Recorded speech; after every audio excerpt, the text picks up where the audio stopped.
مگر بیٹی مولوی صاحب نے کچھ کہنے کے لیے لب ہلانے چاہے، اسی وقت دلاور شیخ اس کے چہرے پر تھپڑ رسید کرتے ہوئے دوڑا۔ بکواس بند کر بوڑھے، شاید تجھے اپنی زندگی کی پرواہ نہیں۔ تنابچ بلکتے ہوئے بولی۔ دلاور شیخ، شرم آنی چاہیے تمہیں ایک کمزور نہتے بزرگ پر ہاتھ اٹھاتے ہوئے۔ اس بوڑھے کو بھی تو فتنے سے باز آ جانا چاہیے۔ جب ایک لڑکی شادی کے لیے تیار ہے تو کیوں اسے کیا مسئلہ ہے؟ اس کی بیٹی سے تو نکاح نہیں کرا جو اسے تکلیف ہو رہی ہے۔ بیٹی نہیں بیٹی جیسی تو ہے۔ مولوی صاحب نے حوصلہ کر کے زبان کھولی۔ ایسی کی سیسی تیری بیٹی اور تیری بیٹی جیسی کی، چل نکاح پڑھانا شروع کر۔ محلے والوں کو جیسے سانپ سونگھ گیا تھا، تمام خوف زدہ انداز میں یہ ڈرامہ دیکھ رہے تھے۔ اگر وہ مولوی صاحب کا ساتھ دینے پر تیار ہو جاتے تو دلاور شیخ میں اتنی جرأت نہیں تھی کہ اپنے 4 ساتھیوں ساتھ ان کا مقابلہ کر پاتا۔ مگر مقابلے تو جب وہ شادی میں شرکت کے فیصلے پر پچھتا رہے تھے، انہیں تو یہ خوف کھائے جا رہا تھا کہ کہیں مولوی صاحب کے بعد دلاور شیخ انہیں زد و کوب کرنا نہ شروع کر دے۔ اب بھی سوچ لے بیٹی، میں اپنی زندگی گزار چکا ہوں، میری موت سے اگر تمہاری زندگی بچ سکتی ہے تو انکار کر دے۔ دلاور شیخ کی بکواس کے باوجود مولوی محبوب الہی ہمت نہیں ہارا تھا۔ فکر نہ کر بوڑھے، تیرے مرنے کی خواہش کو میں جلدی ہی پورا کروں گا۔ یہ بے خودہ الفاظ دلاور شیخ کے ہونٹوں پر تھے کہ تناوش کے ہاتھ میں پکڑے موبائل فون کی گھنٹی بجنے لگی۔ اس نے مایوسی بھری نگاہ اسکرین پر ڈالی۔ یہ دیکھ کر اس کا دل خوشگوار انداز میں دھڑکنے لگا تھا کہ وہ کال کبیر دادا کے نمبر سے آ رہی تھی۔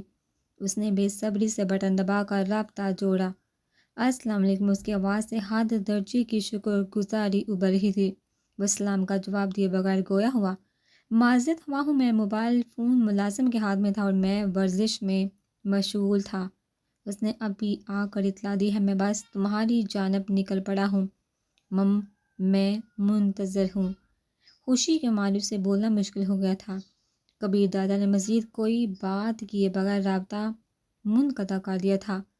دلاور شیخ، بارات میرے گھر تک آنے کے لیے نکل پڑی ہے۔ ایک بار پھر اس کے لہجے میں اعتماد آ رہا تھا۔ شاید تم مزید مہلت حاصل کرنا چاہتی ہو، لیکن یاد رکھنا آج دلاور تمہیں ساتھ لے کر ہی جائے گا۔ تمہیں اپنی مردانگی کا ثبوت بھی تو دینا ہے۔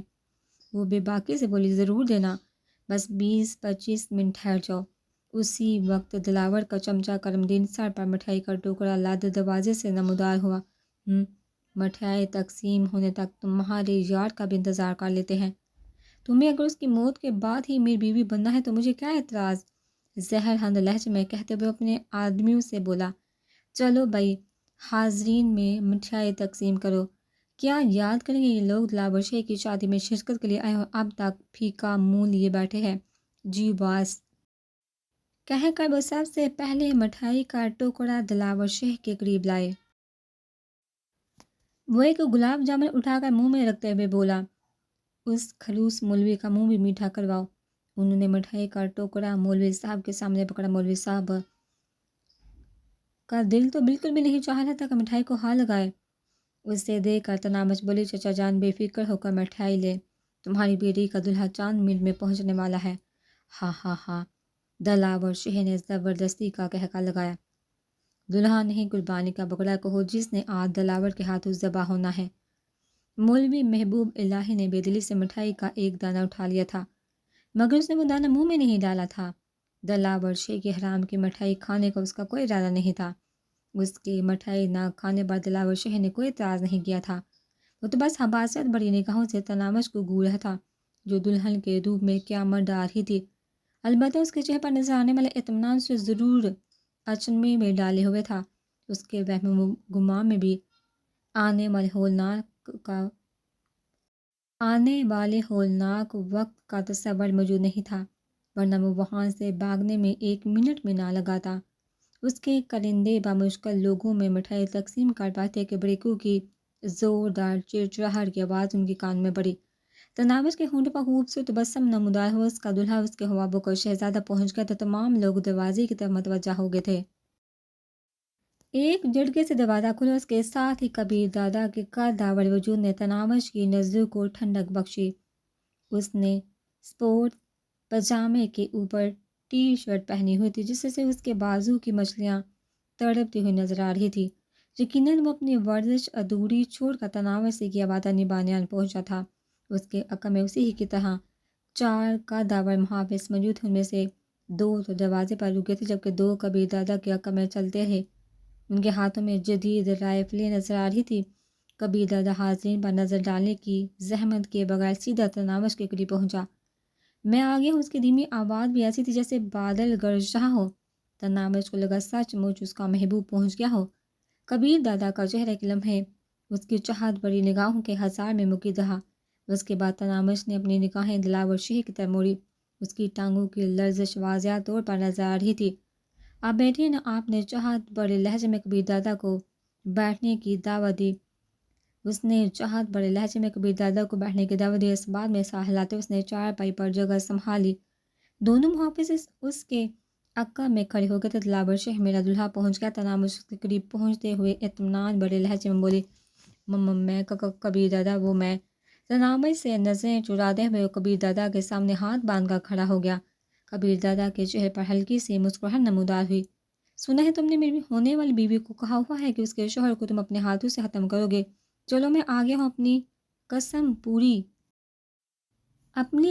پوری کر لو۔ مجھے معاف کر دو دادا، میں نہیں چاہتا تھا کہ یہ آپ کی منظور نظر ہے، معاف کیا۔ کبیر دادا نے بے پرواہی سے ہاتھ لہرایا۔ اب جا کر میری بیوی سے معافی مانگ، مجھے معاف کر دو۔ دلاور شیخ نے فوراً تناوش کے سامنے ہاتھ باندھ دیے تھے۔ تناوش کے منہ سے اطمینان بڑا سانس خارج ہوا۔ دلاور شیخ اس پل کے خواب میں جانے کب سے دیکھ رہی ہوں، تم سے بہت حساب کتاب رہتا، معافی بھیا سے مانگنا، جنہیں تم نے بے گناہ قتل کیا اس کے لیے یقیناً تمہیں ان کے پاس ہی جانا پڑے گا۔ یہ کہتے ہی وہ ماں کی جانب مڑی۔ چلیے ماں جی، ہمارا انتظار تو اختتام پذیر ہوا۔ ہاں بیٹی، بشریٰ نے باورچی خانے کی دیوار کے سہارے کھڑی 2 لاٹھیاں اٹھائیں۔ ایک تناوش کو دے کر دوسری اس نے خود تھام لی۔ ان مضبوط لاٹھیوں کا بندوبست انہوں نے صبح ہی سے کر رکھا ہوا تھا۔ معاف کر دو خالہ۔ ان کے تیور دیکھ کر دلاور شیخ کے چہرے پر ہوائیاں اڑنے لگی تھی۔ کر دیں گی، پہلے کفارت تو ادا کر دو۔ بشریٰ کو خود اپنی آواز بیگانی لگ رہی تھی۔ اس کے جوان بیٹے کو دردناک موت کے حوالے کرنے والا اس کے سامنے موجود تھا۔ شاہ نواز کا کٹا پھٹا ہو چکا جسم ہمیشہ اس کی نگاہوں کے سامنے رہتا، نہ جانے مرنے سے پہلے اس کا بے گناہ بیٹا کن ازیتوں سے گزرا تھا۔ اس سب کا ذمہ دار دلاور شیخ اب بے بسی کی حالت میں اس کے سامنے موجود تھا۔ دوسری طرف تناوش سے، جس کی زندگی اس نے اجیرن کر لی تھی، جس کی آنکھوں کے سپنے اس نے چھین لی تھی، جس کا گبرو بھائی اس نے اس وجہ سے قتل کیا تھا کہ اس نے اپنی بہن کی عزت کی حفاظت کی کوشش کی تھی۔ آج اس بہن کو اپنے بھائی کی موت کا بدلہ لینے کا موقع مل گیا تھا۔ بھائیوں پر تو بہنیں تو یوں بھی قربان صدقے باری جاتی، وہ کیسے اپنے بھائی کے قاتل کو معاف کر دیتی؟ ماں بیٹی نے ہاتھ میں پکڑی لاٹھیاں بلند کی۔ پلیز پلیز، خدا کے لیے، دلاور شیخ گر گئے، مگر اس کی منت زاری کے پرواہ کیے بغیر ان کی لاٹھیاں ایک جھٹکے سے نیچے آئیں اور دلاور شیخ کے دفاعی انداز میں اٹھے ہوئے ہاتھوں پر قیامت ٹوٹ پڑی تھی۔ اس کے منہ سے بلند بانگ چیخ نمودار ہوئی۔ ہائے مر گیا تناوش! اس کی ماں کے کلیجوں تک ٹھنڈک کی لہر اتر گئی تھی۔ اس کے بعد ان کی لاٹھیاں ایک تواتر سے دلاور شیخ کے جسم پر برسنے لگی، اس کے نچلے در کو نشانہ بنائے ہوئے تھی۔ دلاور شیخ کی چیخ پکار، اس کے تڑپنے کا منظر اتنا خوش کن تھا کہ وہ جلدی جلدی اس کھیل کو ختم نہیں کرنا چاہتی تھی۔ مضبوط لاٹھیوں کی ضربوں نے چند لمحوں میں دلاور شیخ کو زمین بوس کر دیا تھا۔ ماں بیٹی دل جمی سے اس پر لاٹھیاں برساتی رہی، یہاں تک دلاور شیخ کے منہ سے آوازیں نکلنا موقوف ہو گیا تھا۔ چھاتی پر پڑنے والی لاٹھی کی زوردار ضربوں نے اس کی پسلیوں کو توڑ کر دل کو نکارا کر دیا تھا۔ اس کے باوجود ماں بیٹی کے ہاتھ مسلسل چلتے رہے۔ کبیر دادا بڑی دلچسپی سے یہ منظر دیکھ رہا تھا۔ حاضرین محفل کے دل بھی خوف سے دھڑک رہے تھے۔ ایک طرف تو انہیں دلاور شیخ کے انجام سے خوشی ہو رہی تھی، تو اس کے ساتھ وہ کبیر دادا کے پررعب شخصیت سے بھی خوف محسوس کر رہے تھے۔ نہ جانے وہ اپنی ہونے والی بیوی کو دکھ پہنچانے کے گناہ میں کس کس کو تشدد کا نشانہ بناتا۔ دروازے پر کھڑے اس کے کبھی ہیکل محافظوں کی موجودگی میں کوئی گارڈ سے باہر بھی تو نہیں نکل سکتا تھا۔ دلاور شیخ کا کرندوں کے چہرے پر موت کی زردی کو صاف طور پر محسوس کیا جا سکتا تھا۔ دلاور شیخ کی بھیانک موت کے بعد جب ماں بیٹی کا لاٹھیاں برسانا جاری رہا تو مولوی محبوب الہی ہمت کر کے آگے بڑھا اور تناوش کا ہاتھ پکڑتے ہوئے بولا، بس کرو بیٹی، یہ موذی اپنے کرتوتوں کے ساتھ اللہ پاک کی عدالت میں پہنچ گیا ہے۔ اس کے ساتھ اس نے بشرا کی لاٹھی بھی تھام لی تھی۔ دونوں ماں بیٹی چونکتے ہوئے جیسے کسی گہرے سپنے سے بیدار ہوئی تھی۔ مسلسل لاٹھیاں برسانے سے ان کا سانس دھونکنے کے معنی چلا تھا۔ ان کے رکتے ہی کبیر دادا کی پورو آواز ابھری۔ دلاور شیخ کے کرندے سامنے آئے۔ وہ چاروں سرما لرزی ٹانگوں سے سامنے ہوئے اور باغ اور کبیر دادا کے قدموں سے لبٹ کے، اللہ پاک کا واسطہ ہمیں معاف کر دو، ہمارے باپ کی تو وہ آئندہ غلط کام کیا۔ چاروں یک زبان ہو کر واویلا کرنے لگے۔ پیچھے ہٹ کر بات کر کبیر دادا نے انہیں دور جھٹکنے کی کوشش کی۔ جب تک آپ ہمیں معاف نہیں کر دیتے ہم قدموں میں سر نہیں اٹھائیں گے۔ چاروں معافی لیے بغیر اٹھنے پر تیار نہیں تھے۔ کبیر دادا عقب میں موجود اپنے محافظوں کو مخاطب ہوا، میرے 3 گننے تک ان میں سے جو کھڑا نہ ہو پائے اسے گولی مار دینا۔ مگر اس کے گنتی شروع کرنے سے پہلے وہ چاروں ہاتھ باندھے ہوئے کھڑے ہو گئے تھے۔ ان کے ساتھ کوئی حساب کتاب کرنا ہے۔ اس مرتبہ اس کا مخاطب تناوش تھی، جو عقیدت بڑی نظروں سے اسے گھوری تھی۔ تناوش نے نفی میں سر ہلا دیا، اپنے سرغنہ کی لاش کو ٹھکانے لگانا تم چاروں کی ذمہ داری ہے۔ اگر یہ لاش پولیس کو مل گئی تو شاید انہیں مزید 4 لاشوں کی تفتیش بھی کرنا پڑ جائے۔ کسی کو بھی نہیں ملے گی دادا، ان میں سے ایک نے جرأت کر کے زبان کھولی تھی۔ اب دفعہ ہو جاؤ اور اس کے بعد تم یا تمہارا کوئی ساتھی بھی اس محلے میں نظر آیا تم ہمیشہ کے لیے نظر آنا بند ہو جائے گا، کبھی بھی نہیں آئیں گے، یہاں سے گزریں گے بھی نہیں۔ چاروں پر ابھی تک لرزہ طاری تھا۔ جرم کی دنیا میں کبیر دادا کا نام کسی تعارف کا محتاج نہیں تھا۔ زیر زمین حلقوں میں وہ ایک انسانوی کردار جیسی شہرت رکھتا تھا۔ ان کے وہم گمان میں بھی نہیں تھا کہ اس عام سے محلے کے سب سے غریب گھر میں وہ ایک دم یوں آ کر بیٹھ جائے گا، اور وہ لڑکی جسے پچھلے 1.5 سال سے وہ تنگ کرتے آ رہے تھے اسے اپنی بیوی کا خطاب دے دے گا۔ کبیر دادا نے ہاتھ کے اشارے سے انہیں دفع ہونے کا کہا اور تناوش کی طرف متوجہ ہوا۔ میرا خیال ہے میرا کام ختم ہو گیا۔ جی ہاں، بس ایک چھوٹی سی رسم باقی ہے، اطمینان بڑے لہجے میں کہتی اس نے سر پر دوپٹہ درست کیا اور مولوی محبوب الہی کی طرف متوجہ ہوئی۔ چچا جان، ہمارا نکاح پڑھوا دے۔ مولوی محبوب الہی کی آنکھوں میں شدید حیرانی کی لہر اٹھی، مگر اس نے کوئی سوال پوچھنے کے بجائے بسم اللہ پڑھ کر نکاح کا خطبہ پڑھنے لگا۔ خطبہ پڑھتے اس نے کبیر خان سے نام اور ولدیت پوچھا۔ اس نے دھیمے لہجے میں جواب دیا، کبیر علی ولد عمر علی حق مہر۔ اس مرتبہ وہ بشرا خاتون سے بولا، ماں کے کچھ کہنے سے پہلے تناوش بڑی حق مہر دلاور شیخ کی موت ہی ہے۔ مگر بیٹی، وہ اصرار کرتے ہوئے بولی، چچا جان، جو عرض کر رہی ہوں اسے مان جائیے۔ اور مولوی محبوب الہی تکرار کیے بغیر اجابت قبول کرانے لگا۔ کبیر دادا نے اس زمانے زبان نہیں کھولی تھی، وہ بس دلچسپی سے تناوش کی باتیں سنتا تھا۔ اس چھوٹی سی لڑکی میں خوبصورتی کے علاوہ بھی کوئی تو خاص بات تھی جو وہ اس کی باتوں پر یوں محسوس ہو رہا تھا۔ نکاح کی رسم پوری ہوتے ہی وہ کھڑا ہو کر تناوش سے پوچھنے لگا، تمہیں لینے کے لیے کس وقت گاڑی بھیجوں؟ میں آپ کے ساتھ چلی ہوں۔ وہ پختہ لہجے میں بولی، نہیں۔ کبیر دادا نے نفی میں سر ہلایا، رات کے 10 بجے تمہیں لینے کے لیے کار پہنچ جائے گی۔ اپنے گھر والوں کے ساتھ چند گھنٹے مزید بھی گزار لو، اور کوئی رسم وغیرہ رہتی ہو تو وہ بھی پوری کر لو۔ آری فکر اس نے متبسم ہو کر کہا تھا۔ تناوش کو محسوس ہوا کہ وہ مسکراتے ہوئے مزید اچھا لگنے لگتا ہے، مگر اس کے ساتھ یہ بھی حقیقت تھی کہ تبسم اس کے چہرے پر حال ہی نمودار ہوتا تھا۔ اس کے رخصت ہوتے ہی مولوی صاحب نے بھی جانے کی اجازت مانگی۔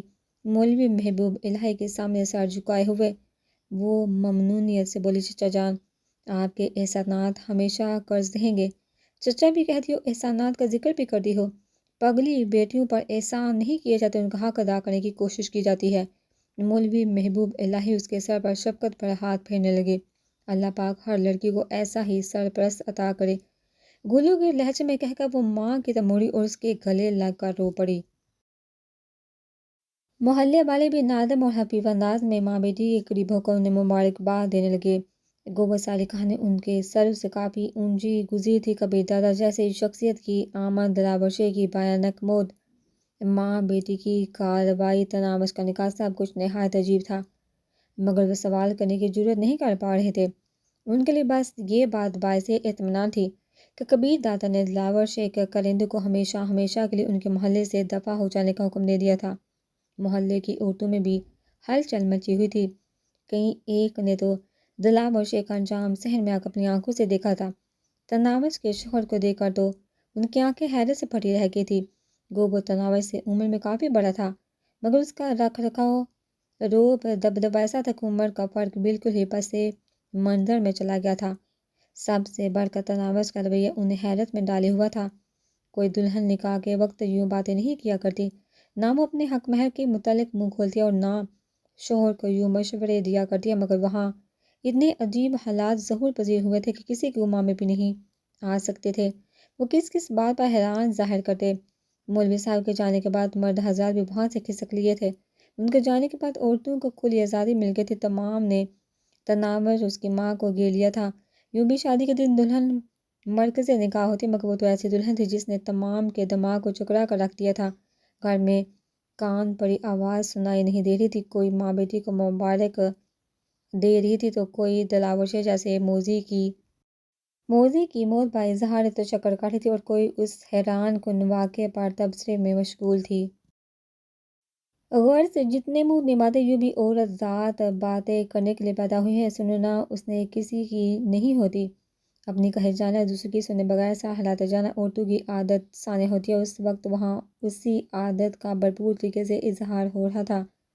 عورتوں کے سوالات سے بچنے کے لیے تناوش روایتی دلہن کی خاموشی سے گھونگھٹ میں چھپ گئی تھی۔ جوں جوں وقت گزر رہا تھا اس کا دل اندیشوں سے بڑھتا جا رہا تھا۔ کبیر دادا جیسی شخصیت کے بارے سوچ کو اس کی رہی سے ہمت جواب دیتی جا رہی تھی۔ دلاور شیخ کا انجام تو اس کی تمنا کے مطابق ہو گیا تھا، مگر اپنی زندگی سے اندھیروں میں گم نظر آ رہی تھی۔ نہ جانے کبیر دادا نے اسے کتنا عرصہ اپنے پاس رکھنا تھا۔ یہ بھی ممکن تھا کہ اگلے دن کا سورج طلوع ہونے تک وہ طلاق کے 3 الفاظ کا تحفہ لیے گھر کی دہلیز پار کر چکی ہوتی۔ ایسا ہونے کی صورت میں ماں بیٹی لوگوں کا سامنا کیسے کرتے؟ تمام نے یہی کہنا تھا کہ بڑے گنڈے سے اپنی عزت کا سودا کر کے چھوٹے گنڈے سے عزت بچانے کا کیا فائدہ؟ کیوں نہیں ہے فائدہ؟ اس نے زور و شور سے اپنی سوچ کی مخالفت کی تھی۔ میں نے اپنے باپ جیسے بھائی کی موت کا بدلہ لینے کے لیے قدم اٹھایا، پھر کبیر دادا سے میرا نکاح ہوا، اور نکاح کے بعد ہر مرد اپنی بیوی کے جسم کا حقدار بن جاتا ہے، تو کبیر دادا کو یہ حق کیوں نہیں مل سکتا؟ اور ہمارے ملاپ کو عزت فروشی کیسے کہا جا سکتا ہے؟ باقی رہی طلاق کی بات، وہ تو پہلی رات کی دلہن کو بھی مل جایا کرتی ہے۔ وہ دل ہی دل میں خود کو تسلی دیتی رہی۔ اس ماں عورتوں کے سوالات پر یہ سب میرے مولا کا کرم ہے کے علاوہ کوئی جواب نہیں دے پا رہی تھی۔ وہ خود خاموش بیٹھی آنے والے ہولناک وقت کو سوچتی رہی۔ کبھی خود کو تسلیاں دینے لگتی اور کبھی اپنے اللہ پاک سے خیر و عافیت مانگنے لگتی۔ کبیر دادا کے بارے میں اس کا دل متضاد قسم کے احساسات کا شکار تھا۔ ایک طرف وہ سوچتی کہ اچھا ہے جتنی جلدی طلاق دے دی اتنی جلدی ہی میں نارمل زندگی گزارنا شروع کر دوں گی۔ اس کے ساتھ اس کی نگاہوں میں کبیر دادا کا پرروب اور مردانہ وجاہت سے بھرپور چہرہ گھومنے لگا۔ اس نے کسی ایسے ہی کے جو سپنے دیکھے تھے، کوئی ایسا جو اسے زمانے کے ہر سرد گرم سے بچا سکے، کوئی ایسا جو اس کی طرف بری نظر ڈالنے والے کی آنکھیں نکال سکے، کوئی ایسا جس کا سہارا پا کر دنیا کا ہر خوف اور اندیشہ اس کے دل سے زائل ہو جائے۔ اور ویسا ہی تو تھا۔ دلاور شیخ جیسے گنڈے نے اسے دیکھتے اپنی شلوار گیلی کر لی تھی۔ پولیس کے 5 محافظ ساتھ پھرنے والے جسٹس کی ٹانگیں اسے دیکھتے ہی کانپنے لگ گئی تھی، تو کوئی اور کیسے اس کا سامنا کرتا؟ گھنٹے ڈیڑھ تک زیادہ تر عورتیں رخصت ہو گئی تھی۔ بس 2-3 پڑوسنیں اور تناوش کی چند قریبی سہیلیوں کے علاوہ وہاں کوئی باقی نہیں رہا تھا۔ باقی عورتوں کی طرح اس کی سہیلیاں بھی اصل بات جاننے کے لیے بے چین تھیں۔ عورتوں کے جاتے وہ اسے ایک کمرے میں لے آئی۔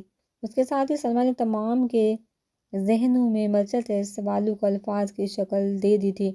کبیر دادا کے متعلق تم نے جتنا بتایا تھا وہ اسے سے کچھ زیادہ ہی شاندار شخصیت کے مالک نکلے۔ سچ بتاؤ، ایسا دلہا کہاں سے ڈھونڈا؟ تناوش جیسی کیوں تمہیں بھی کسی ایسے ہی کی تلاش تھی؟ سلما حسرت ناک لہجے میں بولی، اللہ پاک کی قسم کوئی ایسا ملے تو خوشی سے مر نہ جاؤں۔ تناوش اس پر چوٹ کرتے ہوئے بولی، مطلب جس سے تمہاری موت مطلوب ہو وہ تمہارے لیے ایسے ہی دلہا کی دعا کرے۔ وہ تو میں نے بطور محاورہ بولا ہے، سلما نے وضاحت کرتے ہوئے کہا۔ اب اصل بات پھوٹو کون سی اصل بات؟ سلمہ نے کہا، یہی کہ کبیر صاحب آپ کو کہاں میرے کیسے پسند کیا اور تم نے اتنا عرصہ ہم سے کیوں یہ بات چھپائی رکھی، اس سے پہلے تم نے کبیر کو دلاور شیخ کے بارے میں کیوں خبر نہ دی، وغیرہ وغیرہ۔ شازیہ، نازیہ، اقرا اور صالحہ بھی پرشوق انداز میں اس کی طرف متوجہ ہو گئے تھے۔ تناوش نے دھیمے لہجے میں کہا، سچ تو یہ ہے کہ ان سے میری کل ہی ملاقات ہوئی، بکواس کرنے کی ضرورت نہیں سمجھی۔ اقرا نے اس کی پیٹھ پر دفعہ لگایا، بکواس نہیں کری، حقیقت بتا رہی ہوں۔ شازیہ نے کہا، مگر ایسے کیسے ممکن ہے؟ ہاں بالکل۔ باقیوں نے بھی شازیہ کی تائید میں سہلات دیے تھے۔ جب اللہ پاک چاہے تو سب کچھ ممکن ہو جاتا ہے۔ سلمیٰ جل کر بولی، کوئی واسطہ، کوئی تعارف، کوئی میل ملاپ بھی ہوا یا کبھی خان صاحب براہ راست آسمان سے ٹپکے؟ جی نہیں محترمہ۔ تناوش نے جولی پھیلا کر سنبھال لیا۔ یاد ہے نا کل میں کالج نہیں آئی تھی؟ سلمیٰ نے مزاحیہ انداز میں کہا، ہاں اچھی طرح سے یاد ہے، بلکہ کالج سے چھٹی کرنے پر کبیر خان جیسا دلہا مل سکتا ہے تو میں ہمیشہ کے لیے کالج جانے سے رک جاؤں گی۔ تناوش نے فلسفیانہ انداز میں کہا، ہر اندھے کے پاؤں تلے بیڑا نہیں آیا کرتا، نہ ہر شخص کے سر بیٹھا کرتا ہے۔ اقرا نے بے صبری سے کہا، یار فلسفے کو چھوڑو اور اصل بات بتاؤ۔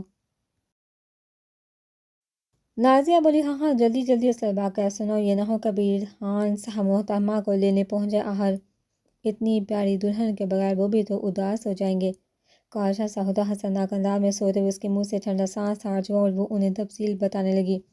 کل میرے کالج جانے کو نہیں کر رہا تھا، میں یوں ہی کسی سم کے تعین کے بغیر شہر میں پھرتی تھی۔ ایک بڑے ہوٹل کے سامنے سے گزرتے ہوئے میری نظر پولیس کے سپاہیوں کے جھرمٹ میں ہوٹل سے باہر آتی ایک شخصیت پر پڑی۔